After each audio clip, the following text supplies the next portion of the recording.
This is Frontline on Air. Major stories on the go. Kamaladevi Chattopadhyay, the rebel who saw tomorrow. Nico Slate highlights how much of today's feminist dialogue echoes feminist freedom fighter Kamaladevi Chattopadhyay's ideas from decades ago. Mahadevan-Dasgupta. Voice by Rakesh Sharma, Timber Media. Autumn 1947, New Delhi. British rule in India had ended. Cyril Ratcliffe had drawn a line dividing the subcontinent into two. In the violent partition riots that ensued, 500,000 people died and 10 million fled. Kamaladevi Chattopadhyay arrived at the newly created Relief and Rehabilitation Secretariat in New Delhi, seeking to resettle the thousands of refugees in desperate need of shelter and stability. Finding the bureaucrats unresponsive, she identified a patch of open land near the city and declared that unless an alternative site was given within 3 days, she would personally accompany the refugees to claim it. The night before the group was to occupy the space, the clearance arrived.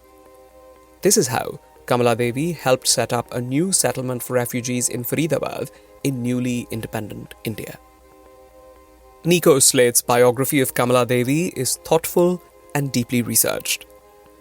Kamaladevi was among the most remarkable Indian women of the 20th century, married at the age of 11 and widowed a year later, defying convention by falling in love and getting remarried at the age of 16 at a civil registry office outside language, caste and region, performing on stage in public, and travelling across the country and the world as a key leader of India's freedom struggle.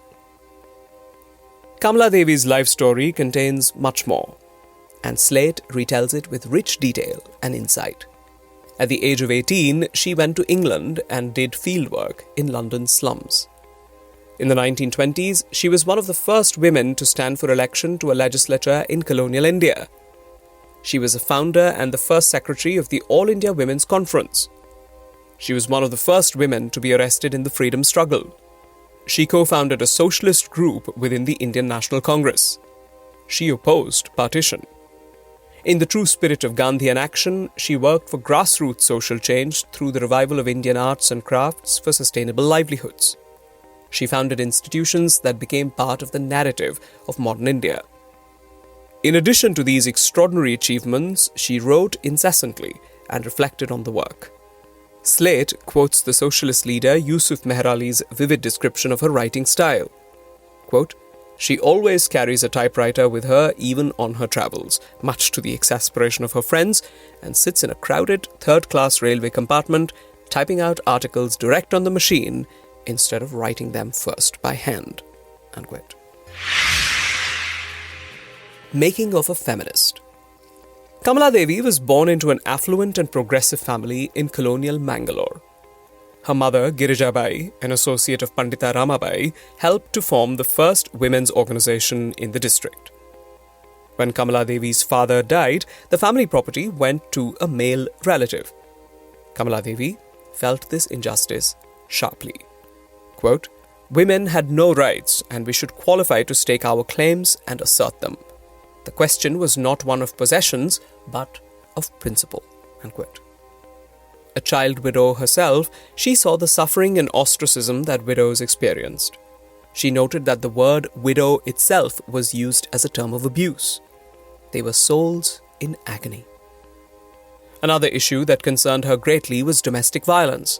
Spousal abuse had led to early deaths within her family.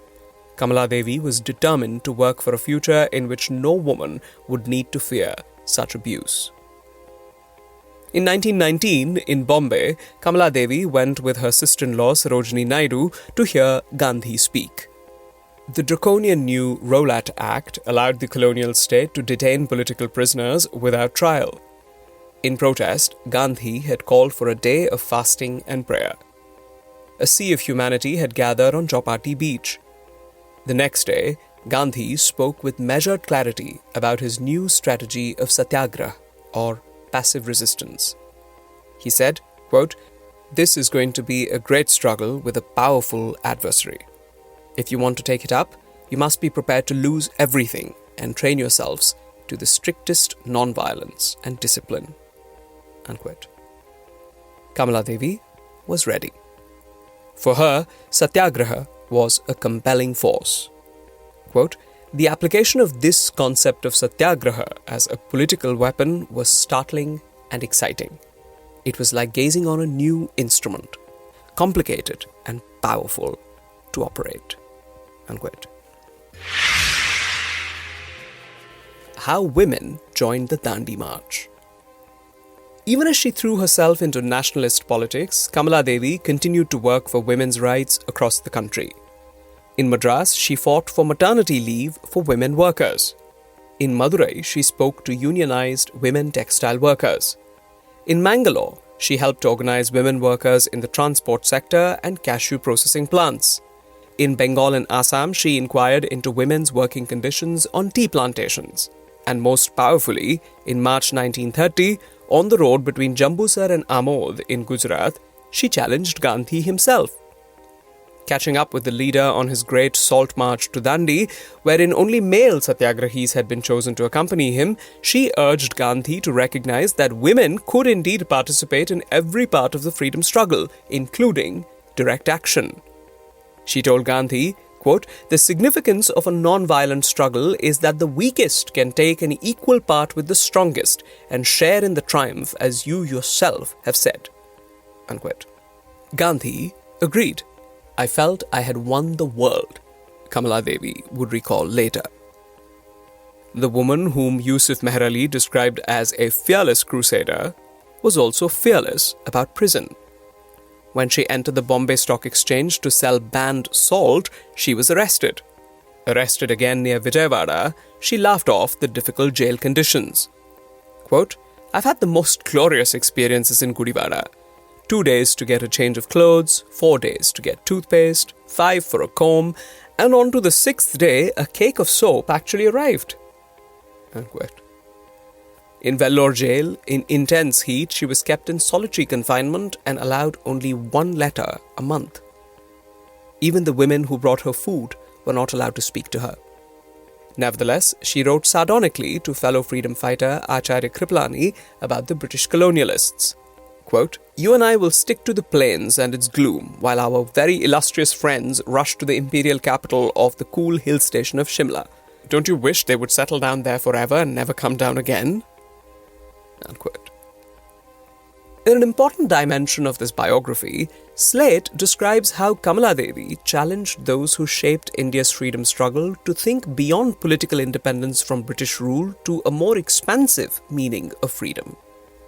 In Kamaladevi's powerful vision, true freedom implied equal rights for all and the overall flourishing of human potential. She insisted on a proposal to make primary education compulsory across India. She pushed a proposal for radical land reform through the gradual elimination of intermediaries between cultivators and the state.